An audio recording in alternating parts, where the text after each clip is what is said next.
प्यारे बच्चे, chapter number 3 second year chemistry. हम लोग लास्ट टाइम ग्रुप 4A के कुछ प्रॉपर्टी 4A के एलिमेंट और उनके कंपाउंड्स की प्रॉपर्टीज़ को डिस्कस कर रहे थे। आज उसी चैप्टर से रिलेटेड एक और टॉपिक है सिलिकॉन्स। सिलिकॉन्स क्या होते हैं, सिलिकॉन्स की प्रॉपर्टी, सिलिकॉन तैयार कैसे होते हैं, सिलिकॉन की प्रॉपर्टीज़ क्या हैं ये और यूजेस क्या हैं, ये आज का हमारा इससे रिलेटेड सिलिकॉन से रिलेटेड टॉपिक है। मेरे प्यारे बेटा, एक तो सिंथेटिक पॉलीमर हैं, सिलिकॉन्स को तैयार किया जाता है, और पॉलीमर्स हैं जिनके अंदर क्या होता है, ऑर्गेनोसिलिकॉन पॉलीमर हैं। These are the synthetic polymerized organosilicon polymer containing silicon oxygen network system या linkage along with the organic group such as methyl propyl, जो भी लिख दो, as a side chain on the silicon atoms.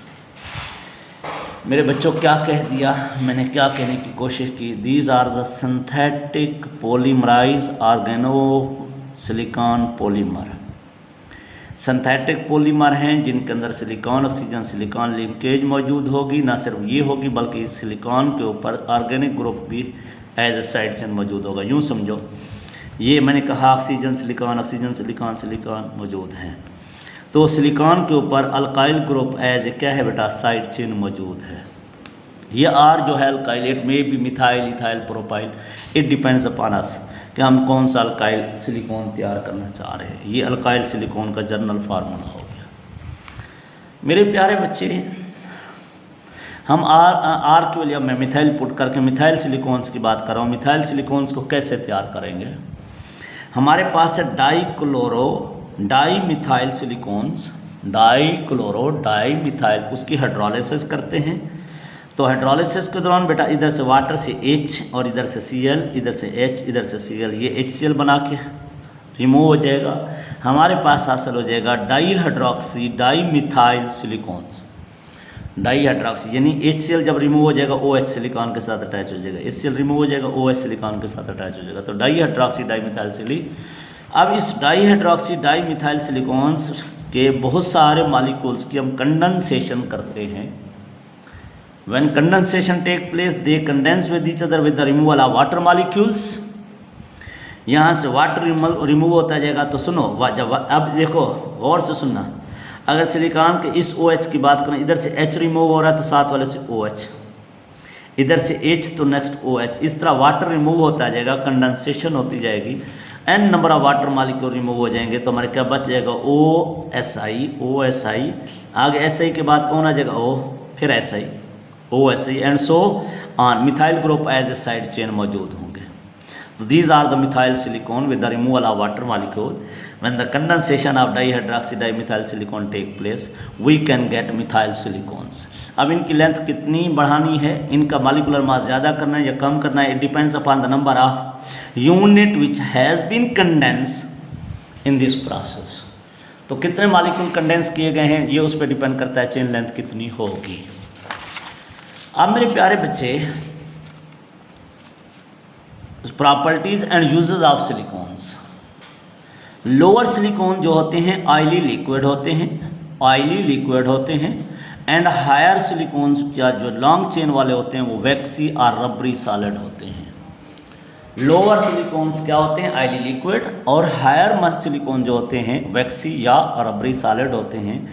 और इनकी बड़ी खूबसूरत बात यह है कि these are stable towards heat. जितने सिलिकॉन्स होते हैं इनके ऊपर हीट का असर ऑलमोस्ट नहीं होता, एंड केमिकल रिएजेंट का भी कोई असर, stable towards heat and chemical reagent, किसी एसिड बेस का भी इनके ऊपर असर नहीं होता। इनको लुब्रिकेंट के तौर पे भी इस्तेमाल किया जाता है, इनको ग्रीस के तौर पे भी यूज़ किया जाता है, ऑयल यूज़ किया जाता है in the bearing and gears, also used in the hydraulic brakes and hydraulic system। Hydraulic brake और हाइड्रोलिक सिस्टम के अंदर इनको ग्रीस ऑयल के तौर पे इस्तेमाल किया जाता है। अब थोड़ा सा और इस बात को बयान करते हैं। जो very small change in viscosity occur होती है in the silicon oil with change in temperature. As compare to other oil of similar. हमारे पास सपोज करो दो किस्म के ऑयल्स हैं, एक सिलिकॉन ऑयल्स हैं, एक पेट्रोलियम ऑयल्स हैं। तो हम जो ही टेम्परेचर चेंज करते हैं तो इनके अंदर विस्कोसिटी के अंदर बहुत कम चेंज आती है, दूसरे ऑयल के अंदर विस्कोसिटी बहुत ज़्यादा चेंज हो जाती है। तो ये बेहतरीन फिजिकल एट्रीब्यूट है सिलिकॉन्स ऑयल्स का कि इनकी विस्कोसिटी के अंदर ऑलमोस्ट चेंज ना होने के बराबर आती है। मैं इसकी छोटी सी एग्जांपल देता हूँ। हमारे पास सिलिकॉन्स ऑयल हैं, अगर हम टेम्परेचर डिक्रीज कर देते हैं 100 to 0 डिग्री सेंटीग्रेड कर देते हैं, टेम्परेचर कम कर दिया, तो इनकी विस्कोसिटी इंक्रीज होती है जस्ट 4 टाइम। टेम्परेचर बढ़ाते जाओगे तो टेम्परेचर कम करते जाओगे तो विस्कोसिटी बढ़ती है। तो इनकी विस्कोसिटी जस्ट क्या है 4 टाइम से भी कम होती है, बढ़ती है। पेट्रोलियम ऑयल की अगर बेटा टेम्परेचर 100 से 0 कर दिया जाए तो इनकी विस्कोसिटी 100 टाइम बढ़ जाती है। तो दूसरे पेट्रोलियम ऑयल की विस्कोसिटी 100 टाइम बढ़ रही है और जस्ट सिलिकॉन्स की 4 टाइम से भी कम है बेटा। तो इससे पता चलता है there is very small change in the viscosity of silicones oil with change in temperature. This is the main physical attribute of silicones oil. और अगली बात मैंने कहा था ना, stable towards heat in the presence of air और oxygens even at 300 degree centigrade silicon oils remain free from acid formation, oxidation and similar chemical phenomena। हत्ता कि टेम्परेचर 300 कर दिया जाए और सिलिकॉन ऑयल्स को एयर या ऑक्सीजन में डाल दिया जाए तो इसका कोई रिएक्शन नहीं होता, एसिड नहीं बनते, ऑक्सीडेशन नहीं होती, किसी किस्म का केमिकल चेंज नहीं आती। तो ये भी इसका मतलब है स्टेबल होते हैं टुवर्ड्स हीट, कोई ऑक्सीडेशन वगैरह का इवन 300 तक भी कोई अमल शो नहीं करते। नंबर 2 मेरे बेटा, मिथाइल सिलिकॉन्स के हाई मॉलिक्यूलर मास यानी लेंथ को बढ़ाया जाए। अभी मैं बता रहा था जितने यूनिट आप ज़्यादा कंबाइन करेंगे तो लेंथ ये बढ़ती जाएगी, जो बढ़ती जाएगी जितनी लेंथ बढ़ाओगे, लेंथ बढ़ाने से मॉलिक्यूलर मास बढ़ेगा। तो मिथाइल सिलिकॉन के हाई मॉलिक्यूलर मास बढ़ते जाएंगे तो वो रबड़ बन जाते हैं and use in making the रबड़ लाइक ट्यूबिंग एंड शीट्स।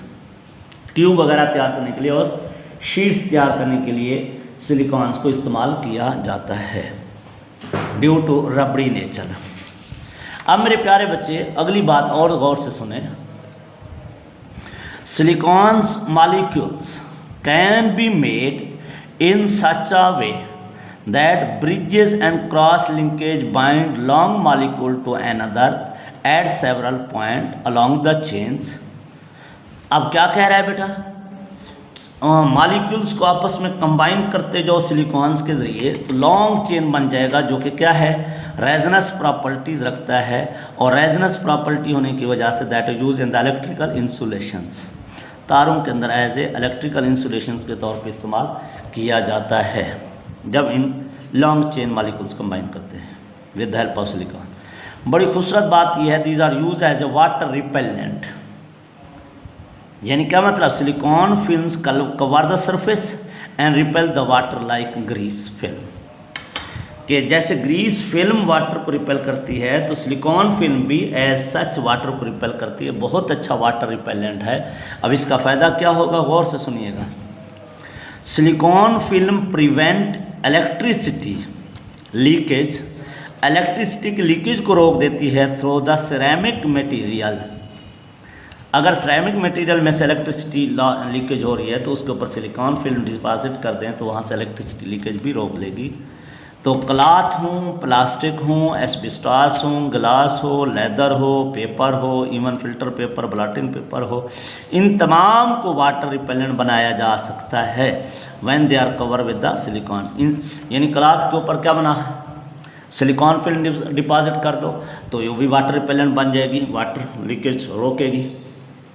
तो किसी सरफेस को भी वाटर प्रूफ बनाना हो, क्लॉथ को, प्लास्टिक को, एस्बेस्टॉस को, ग्लास को, लेदर को, किसी को भी वाटर प्रूफ बनाना हो तो आप लोग क्या कर सकते हैं, उसके ऊपर सिलिकॉन फिल्म डिपॉजिट करें तो वो सिलिकॉन फिल्म वाटर रिपेलेंट है। तो इस तरह उसको वाटर प्रूफ बनाया जा सकता है कि वाटर में पास नहीं हो सकता इन में से। ये था मेरे बेटा सिलिकॉन्स और उनके uses as well as properties. तो मेरे प्यारे बच्चे, नेक्स्ट हमारा लेक्चर इंशाल्लाह सेमीकंडक्टर के बारे में होगा, ज़िंदगी बाकी। तो इसी चैप्टर के 2 टॉपिक रह गए हैं, वो इंशाल्लाह नेक्स्ट लेक्चर में लेके आएंगे। अल्लाह हाफिज़।